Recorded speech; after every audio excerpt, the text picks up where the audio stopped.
Bismillahirrahmanirrahim. Izin Pak Sabit dan Bapak Ibu guru semua. Di sini saya akan menjelaskan yang saya pahami dari membaca buku Ustadz Ucunugi Kudip ini yang berjudul Batin yang Damai. Nah, di sini dari depannya saja ada kata-kata cara melepaskan beban hidup, membangkitkan mental yang rapuh, dan memulihkan kesehatan dan rezeki. Buku ini adalah Ustadz yang memiliki pesantren holistik di Bandung dan juga membuka hipnoterapi konsultasi gitu.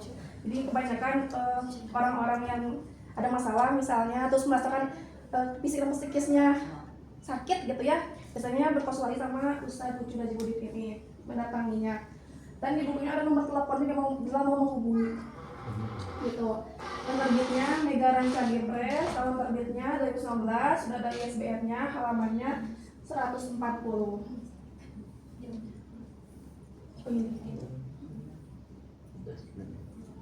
Masih mau ada gitu? Ada saya.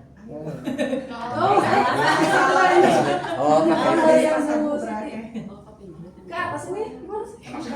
Gak bayar aja sih. Kecilin lagi. Emang halaman. Oh iya, canggih ya. Makasih kesempatannya saya jadi bisa belajar pegang pipi besar. Ya gimana akan dibeli? Ya di sini ada pendahuluan. Oh, misalnya lagi. Dikit. Aduh. Nah, Ya. kok. Nah, di sini ada pendahuluan. Jadi selucu itu kenapa memiliki buku ini? Sebenarnya dia udah bikin 7 cetakan. Nah, ini berarti yang ke-8 atau yang ke-7 ya, mungkin ada 6 mungkin, saya lupa lagi. Nah, dalam perjalanan mendalami dunia jiwa, selucu ini belajar gitu ya, kuliah lagi, mendalami si hipnoterapi dan juga seminar-seminar gitu ya. Nah, buku ini hadir diupayakan untuk berbagi pemahaman tentang pemulihan batin dan jiwa dan rohani. Nah, buku siapa? Bagi saya buku ini untuk orang-orang yang tertarik pada pemulihan batin, kesehatan mental, dan pengembangan spiritual. Termasuk saya juga, batin itu apa sih? Kadang kan suka bilang, aku tuh ngebatin gitu ya. Cuman batin itu apa? Bakal karena dari emosi, dari hormon, atau hanya kata-kata saja gitu. Makanya tertarik sama baca buku ini. Walaupun sulit untuk dipahami gitu, karena diperlukan referensi yang mendalam gitu ya Pak. Karena saya waktu baca itu sambil searching ke Google gitu. Yang utamanya tadi ya, untuk orang-orang yang rapuh ingin menjadi sehat secara psikologinya dan tahan banting, tahan badai pokoknya ya. Hasil yang diharapkannya semoga kehidupannya lebih tenang, nyaman, dan damai. Termasuk batinnya ya, selaku sumber utama kita untuk agar bisa hidup yang sehat gitu ya. Lanjut, di sini ada memahami batinnya rapuh. Jadi kata Ustadz itu, orang-orang yang batinnya rapuh itu dia tidak tahan dengan tekanan hidup ya. Makanya kita manusia di muka bumi ini diturunkan dan dia diciptakan untuk menjadi khalifah di muka bumi, yaitu menjadi pemimpin untuk diri dia sendiri, untuk keluarga, dan juga agar berjihad gitu ya selama hidupnya. Nah, pasti tidak luput dari adanya ujian hidup gitu, mau itu materi, finansial, dan sebagainya.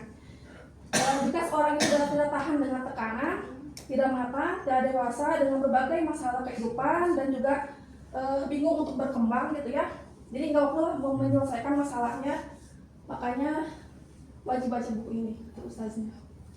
Lanjut, di sini ada bab pertamanya, ada potensi batin manusia. Jadi kita itu, saya juga menyadari setelah baca buku ini, kita itu memiliki aura dan cakra. Aura itu badan energi. Terus di buku ini katanya kalau kita mau merasakan apa sih energi dalam diri kita itu bisa coba ya dilatih. Ini digesek-gesek. Nah gini agak kencang gitu ya, anget kan ya. Nah nanti di sini tuh ada magnetnya, rasa gak gini, maju mundur gitu, cantik, nah, gitu. Sudah coba belum? Jadi ada magnetnya, saya udah coba gitu. Nah itu ya. Aura atau cakra itu yang bisa saya saya belum bisa. Kita ada hipnoterapi, ada teknik, cuman harus mendalami, karena kalau udah baca buku ini wajib ikut seminarnya katanya, soalnya biar lebih paham ya. Seperti itu, ada aura cakra, pokoknya untuk kesehatan jiwa. Ini aura ini kalau kita mendapatkan dari lingkungan nih, misalnya di keluarga juga ada masalah, itu kan biasanya ada apa ya, aura negatif buat kita ikutan mikirin masalahnya gitu. Nah itu berarti kita sudah masuk menempel aura negatifnya. Nah, jadi ini bagaimana caranya kita biar tetap positif menghadapinya gitu. Mental batin itu adalah kesadaran dalam yang harus dijaga dengan baik untuk kesehatan yang holistik gitu. Mungkin Bu Emang udah pernah ya ke pesantren holistik Ustaz Ucu, dan Bu Putri udah pernah baca buku ini kan? Pembiri udah baca buku ini? Lanjut, di sini ada kekuatan alam bawah sadar gitu ya, dan juga alam sadar gitu ya, alam sadar. Nah ternyata di buku ini alam bawah sadar itu lebih kuat 88% dibanding alam sadarnya 12% gitu. Lalu di sini dijelaskan melodi stres, bahasanya itu bukan stres gitu. Apa itu melodi? Jadi seseorang itu bisa memiliki stres gitu. Kenapa dia stres itu karena banyak orang yang bilang percaya kepada Allah dan kepada kehidupannya karena ujian yang dihadapinya. Nah, stres ini sangat merugikan tubuh dan pikiran. Kadang kalau saya juga masalah kalau udah stres tuh jadi mudah jadi imun tubuh juga jadinya sakit-sakitan lah fisik, kalau psikisnya banyak pikiran gitu. Nah, obatnya itu di sini yang pertama iman karena sangat manjur sekali. Nah, untuk melawan ujian hidup itu dengan beriman kepada Allah Subhanahu wa taala dan juga memperbaiki ibadah kita agar terus berzikir mengingat kepada Allah. Lanjut bisa dengan mendengarkan murotal dan alunan Al-Qur'an. Karena itu bisa menenangkan hati dan pikiran. Karena kan kebiasaan kenapa sih udah ngaji, udah sholat tapi masih banyak pikiran lah, belum dapat tenangnya gitu. Mungkin saat kita sholat gitu ya belum khusyuk gitu, belum tumaninah, jadi masih kepikiran yang lain gitu. Harusnya pikiran kita, hati kita semuanya ke Allah gitu. Jadi udah harus khusyuk lah sholatnya, dan berhaji juga harus dengan hati gitu. Ketenangan batin itu penting, bisa dengan cara kita lebih beriman, berzikir, dan juga beribadah pokoknya gitu. Nah, di sini ada detoksifikasi. Seperti apa ya? Kalau tubuh mungkin ada racun kita harus minum, tapi kalau ini jiwa juga bisa juga harus dipulihkan gitu. Jiwa, pikiran kita, spiritual kita gitu. Di sini ada hidrasi jiwa. Kalau kita kan kehausan minum. Kalau jiwa, batin, spiritual juga bisa dengan cara kita lebih mencintai agama Islam gitu secara hafal dan menyeluruh, dan juga beribadah kepada Allah. Tidak mah buku ini tuh menjelaskan kalau kita itu harus ingat sama Allah gitu, dan kita harus positif dalam menghadapi apapun gitu. Juga dengan keluarga yang soleh kita membangun keluarga yang soleh gitu ya, beribadah kepada Allah dengan konsisten. Nah, di sini ada quotes, jangan mematikan jiwa kata Ustaz gitu ya. Dalam rumah kita senantiasa menghidupkan ruh agama dengan tilawah, sholat sunnah, berzikir, taubat, istighfar, ibadah lahirnya. Intinya kita harus dekat gitu sama Allah di buku ini agar lebih tenang. Secara terapi kuantum ayat Al-Quran, jadi bahasa-bahasanya juga ada modern science selain hipnoterapi gitu. Nah, bila kita mau mengaji, libatkan fisik, hati, dan pikiran untuk mengingat Allah. Nah, teknik bacaannya yang tadi kita harus khusyuk, mau itu sholat, mau itu ngaji, khusyuk gitu membaca ayat Allah. Nah, libatkan hati adalah makna-maknanya di Al-Quran itu lebih dipahami lagi gitu. Terus libatkan pikiran kita untuk mengagungkan Allah dan fokus pada hikmah dan firman-firman Allah. Insya Allah ketenangan itu akan muncul gitu. Nah, ini adalah bab kedua di buku itu tentang mengobati pikiran dan tubuh kita. Nah, batin itu memiliki hitungan ilmiah sendiri melalui gelombang otak. Saat kita mampu menurun gelombang otak ke level alfa dan theta. Itu ada 4 level sebenarnya, tapi nanti Pak nggak masukin ke sini. Lalu ada rumus, ada tabel, lalu juga nggak masukin ke sini. Jadi kalau mau baca di bukunya. Nah, gelombang otak ini ada alfa dan theta itu menciptakan kondisi optimal untuk penyembuhan dan kebahagiaan. Caranya itu di sini di bukunya ada hipnoterapi, ada afirmasi, ada cara-caranya sebenarnya panjang-panjang, jadi nggak dimasukin ya. Nah, sebenarnya ketika tidur terlelap juga kondisi itu adalah cara paling sederhana untuk mencapai gelombang alfa dan theta. Sebenarnya tubuh kita juga punya dialog. Nah, jadi kalau tidur kita dalam keadaan hati yang damai, tubuh itu melakukan terapi mandiri secara alami.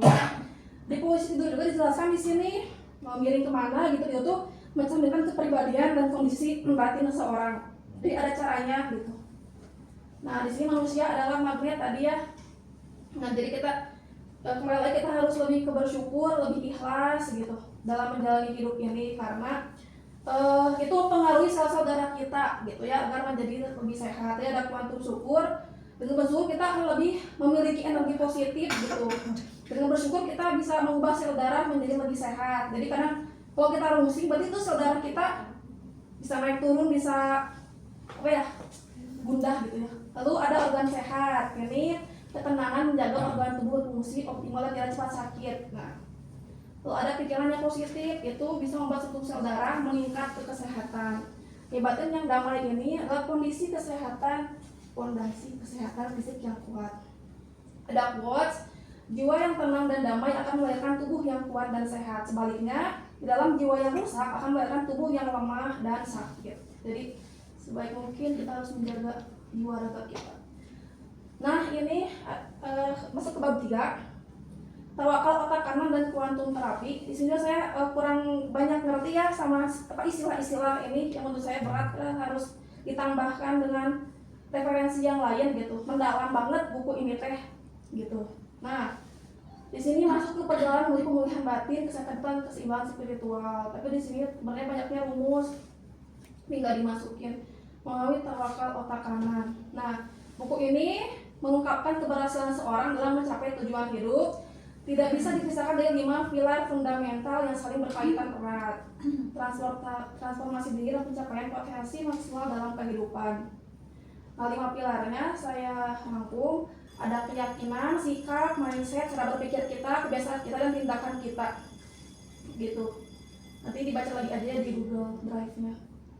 Lanjut, ada kuantum terapi. Ini pendekatan holistik. Jadi kita itu bisa dilihat dari apakah kita sakit fisik, sakit psikis. Ada terapi juga buat anak. Di sini ada contoh anak ngasih terapi, kata-katanya kita harus berbicara apa gitu. Dari buku ini ada spiritual hipnoterapi, itu kombinasi hipnosis dengan pendekatan spiritual untuk penyembuhan. Lalu ada rumus 9 kuantum yang 10% spiritual, 10% emosi, 20% mental, 10% fisik. Nah, insight-nya ketika kita menyerahkan total kepada Allah. Jadi kalau kita ada masalah, lalu aku serahkan kepadamu. Jadi kita langsung kerasa enggak? Setengahnya itu sudah teratasi sehingga kita hanya perlu menyempurnakan sisanya saja dengan usaha dan tindakan kita. Jadi enggak hanya pasrah dan menyerahkan dan tawakal kepada Allah, tapi dengan usaha dan tindakan kita. Nah, peran terbesar dari buku ini sudah masuk ke penutupan. Senantiasa kita harus menjadi dokter yang paling utama untuk tubuh kita dan untuk batin kita sendiri. Nah, ketenangan dari dalam itu hanya kita yang bisa atur gitu ya, bukan dari faktor luar gitu. Lalu dibangun dengan syukur, ikhlas dan pasrah kepada Allah, meyakini tujuan hidup kita ya, hidup mulia gitu ya, dan untuk jihad kepada Allah. Lalu tujuan sejatinya adalah untuk meraih surga sebagai puncak mendaki manusia yang sesungguhnya. Kemudian buku ini aplikatif ya, banyak tabel, dan sebagainya. Ada keseimbangan materi, menggabungkan isi batin, jiwa, pengobatan pikiran tubuh secara lengkap, lalu bernuansa reflektif, banyak motivasi dan insight. Praktis, latihan, teknik, terapi, dialog cerita. Juga ada cerita saat hipnoterapi, di sini diceritakan ya. Ya pasti keterangan bukunya, gaya bahasanya serius. Terus ada campuran kasus spiritual sekuler, dan kita perlu literasi tambahan untuk memahami buku ini. Untuk usia dewasa, kalau anak kecil boleh baca tapi didampingi. Nah, sebelum membaca buku ini, bagi kalian yang suka self healing, ingin berkembang secara spiritual dan penyuka refleksi diri, boleh banget baca buku ini. Nah, ini direkomendasikan untuk usia 16 tahun ke atas ya. Terus pemahamannya harus mendalam. Nah, ini ada quotes lagi. Jiwa yang tenang dan damai akan melahirkan tubuh yang kuat dan sehat. Sebaliknya, di dalam jiwa yang rusak akan melahirkan tubuh yang lemah dan sakit. Quotes terakhirnya, rumah yang sehat adalah rumah yang tidak ada amarah di dalamnya. Jiwa penghuninya penuh kedamaian dan kenyamanan. Setiap masalah selalu dimusyawarahkan dengan lapang dada dan seluruh penghuninya selalu melibatkan Allah dalam kondisi apapun. Sekian dari saya, segala kekurangannya.